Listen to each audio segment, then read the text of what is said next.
ফয়জান অবাক হয়ে গেল। কি বলছো? লায়লা বলল, আমার মনে হয় ওই শেখ আব্দুল্লাহ একজন জিন, আমার বাবার পাঠানো, যে আমাদের মিলন আটকাতে চায়। ফয়জানের মাথায় সবকিছু ঘুরপাক খেতে লাগলো। শেখ আব্দুল্লাহও কি একজন জিন ছিলেন? তিনি কি তাকে ধোঁকা দিচ্ছিলেন? লায়লা, তুমি কি আমাকে সত্য বলছো? লায়লা তার চোখের দিকে তাকালো। হ্যাঁ ফয়জান, আমি কসম খাচ্ছি, আল্লাহর কসম। ফয়জান এই জটিল পরিস্থিতিতে ফেঁসে গেল। কার উপর বিশ্বাস করবে, লায়লা নাকি শেখ আব্দুল্লাহর উপর? ফয়জান গভীর চিন্তায় পড়ে গেল। তার মনে অনেক প্রশ্ন ঘুরপাক খাচ্ছিল। যদি শেখ আব্দুল্লাহ সত্যিই একজন জিন হন, তবে কি তিনি লায়লার বাবার পাঠানো লোক, নাকি তিনি অন্য কেউ যিনি তাকে সাহায্য করতে চান? ফয়জান জিজ্ঞেস করল, লায়লা, যদি শেখ আব্দুল্লাহ একজন জিন হন, তবে তিনি আমাকে তোমার বিরুদ্ধে কেন উস্কে দিলেন? তিনি তোমার ব্যাপারে এত কিছু কিভাবে জানেন? লায়লা ধীর কণ্ঠে বলল, ফয়জান, জিনদের দুনিয়াতেও রাজনীতি আছে, ঠিক মানুষের দুনিয়ার মতো। আমার বাবার অনেক শত্রু আছে যারা তার ক্ষমতা দখল করতে চায়। আমার মনে হয় এই শেখ আব্দুল্লাহ তাদেরই একজন, যে আমাকে ক্ষতি করে আমার বাবাকে দুর্বল করতে চায়। ফয়জান চিন্তায় পড়ে গেল। কিন্তু তিনি আমাকে একটি তাবিজ দিয়েছিলেন যা তোমাকে কষ্ট দিয়েছিল, সেটাও কি মিথ্যা ছিল? লায়লা মাথা নিচু করল। না, সেই তাবিজ আসল ছিল। ওতে এমন আয়াত ছিল যা অশুভ জিনদের দূরে রাখে। আর হ্যাঁ, আমি এক অশুভ জিন ফয়জান, কিন্তু এর মানে এই নয় যে আমি খারাপ। এটা সত্য। আমার বাবা আমাকে শেষ সুযোগ দিয়েছেন। যদি আমি তোমাকে আমার দুনিয়ায় না নিয়ে যাই, তবে তারা আমাকে চিরকালের জন্য বন্দী করে রাখবেন। ফয়জান বলল, আর যদি আমি তোমার সাথে যাই, তবে কি হবে? আমি আমার দাদিকে আর কখনো দেখতে পাবো না। লায়লা বিষণ্ণ হয়ে বলল, ফয়জান, আমি তোমাকে ফিরে আসার অনুমতি দিতে পারি না, কিন্তু আমি কথা দিচ্ছি তোমার দাদির খেয়াল রাখা হবে। আমি আমার বিশ্বস্ত জিনদের পাঠাবো যারা তার হেফাজত করবে। ফয়জান তার হাত ছাড়িয়ে নিল। আমাকে এটা নিয়ে ভাবতে হবে লায়লা, আমি আমার দাদিকে ছাড়তে পারি না। লায়লার মুখে হতাশা দেখা দিল। ফয়জান, আমাদের হাতে সময় নেই। আমার বাবার গুপ্তচরেরা সব জায়গায় আছে, তারা আমাদের দেখছে। ফয়জান বলল, আমাকে অল্প একটু সময় দাও লায়লা, শুধু অল্প একটু। লায়লা শেষমেশ সম্মতি দিয়ে মাথা নাড়ল। ঠিক আছে ফয়জান, কিন্তু তাড়াতাড়ি করো, আমরা দুজনেই বিপদে আছি। হঠাৎ বিকট শব্দ হলো, যেন আকাশ ফেটে গেছে। লায়লা ভয় পেয়ে গেল। তারা এসে গেছে। ফয়জান, আমার বাবার গুপ্তচরেরা, আমাদের এক্ষুনি যেতে হবে। আকাশে কালো মেঘ ছেয়ে গেল এবং বিদ্যুৎ চমকাতে লাগলো। কুয়া থেকে এক অদ্ভুত আলো বের হতে শুরু করলো। ফয়জান পকেটে রাখা থলেটি স্পর্শ করল। শেখ আব্দুল্লাহ বলেছিলেন এতে একটি তাবিজ আছে যা তাকে লায়লার জাদু থেকে বাঁচাবে। কিন্তু যদি শেখ আব্দুল্লাহ নিজেই একজন জিন হন, তবে কি এই তাবিজটিও একটি ফাঁদ? হঠাৎ অন্ধকার থেকে একটি আওয়াজ এলো, ফয়জান, সে তোমাকে ধোঁকা দিচ্ছে। এটি শেখ আব্দুল্লাহ ছিলেন, যিনি দ্রুত তাদের দিকে আসছিলেন। লায়লা চিৎকার করে উঠল, দেখো ফয়জান, সে এসে গেছে, সে আমার বাবার গুপ্তচর। শেখ আব্দুল্লাহ ফয়জানের কাছে পৌঁছালেন। ফয়জান, সে মিথ্যা বলছে, সে তোমার আত্মার উপর দখল নিতে চায়। ফয়জান হতভম্ব হয়ে গেল। কে সত্য বলছে, লায়লা না শেখ আব্দুল্লাহ? শেখ আব্দুল্লাহ হাত বাড়িয়ে দিলেন। ফয়জান, তাড়াতাড়ি ওই তাবিজটি ছুঁড়ে মারো এবং আউযু বিল্লাহি মিনাশ শাইতানির রাজিম বলো। লায়লা ফয়জানের হাত ধরল। না ফয়জান, ওকে বিশ্বাস করো না, ও তোমাকে আমার কাছ থেকে দূরে নিয়ে যেতে চায়। ফয়জান দুজনকে দেখল। তার মাথায় প্রশ্নের ঝড় বইছিল। সত্য কি? কে তার বন্ধু আর শত্রু? হঠাৎ আরো একটি কণ্ঠস্বর শোনা গেল, একজন বয়স্ক মানুষের কণ্ঠ। ফয়জান, বাবা। ফয়জান ঘুরে তাকালো।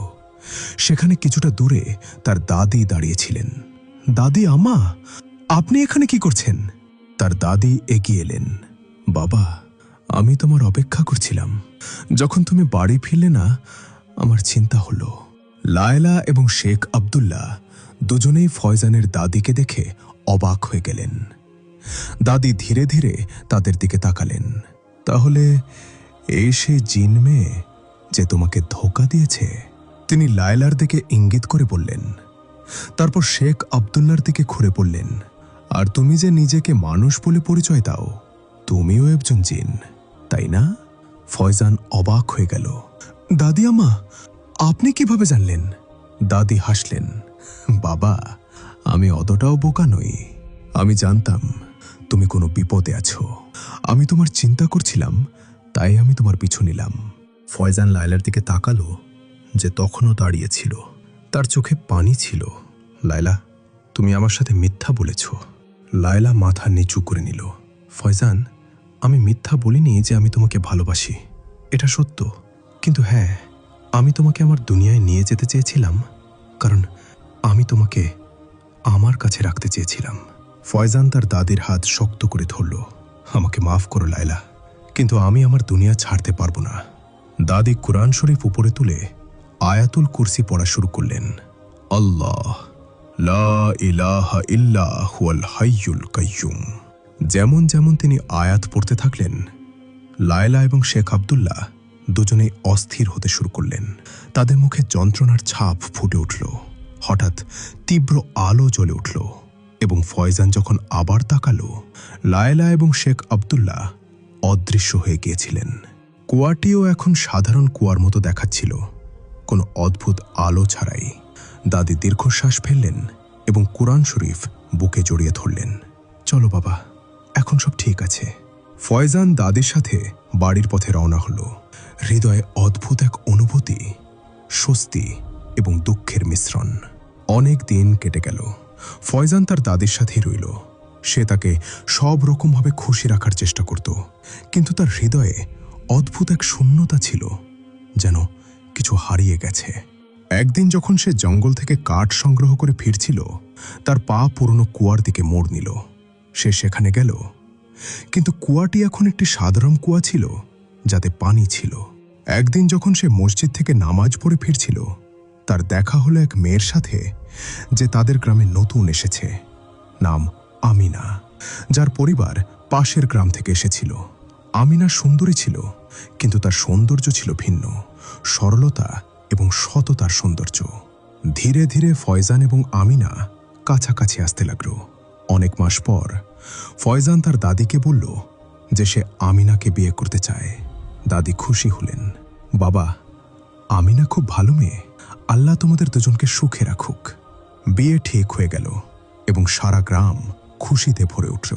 ফয়জানের মন শান্ত ছিল, যেন সে সেই জিনিসটি খুঁজে পেয়েছে যা সে খুঁজছিল।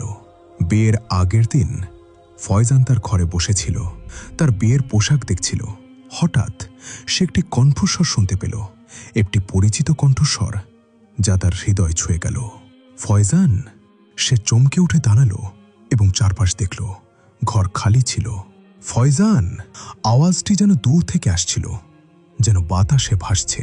সে সঙ্গে সঙ্গে চিনতে পারল এটি লায়লার কণ্ঠস্বর ছিল। লায়লা, তুমি কোথায়?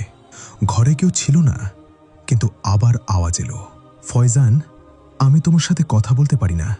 আমি শুধু এটুকুই বলতে চাই যে আমি তোমার জন্য খুশি। তুমি একটি ভালো মেয়েকে বিয়ে করছো এবং তোমার জীবন খুশিতে ভরে উঠবে। ফয়জান অবাক হয়ে গেল। লায়লা, তুমি কোথায়? তুমি ঠিক আছো তো? আমি আমার দুনিয়ায় আছি ফয়জান।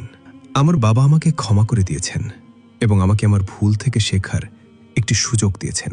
আমি এখন আল্লাহর ইবাদত করি তোমার কারণে। ফয়জানের চোখে পানি এসে গেল। লায়লা, তোমার ভালোবাসা সত্য ছিল। দীর্ঘ নীরবতার পর আবার আওয়াজ এলো।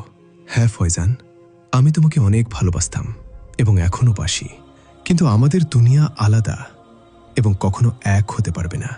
আমি চাই তুমি তোমার জীবনে সুখী থাকো আমিনার সাথে। ফয়জান তার চোখের পানি মুছল। ধন্যবাদ লায়লা। আমি আশা করি তুমিও তোমার জীবনে সুখী হবে। বিদায় ফয়জান।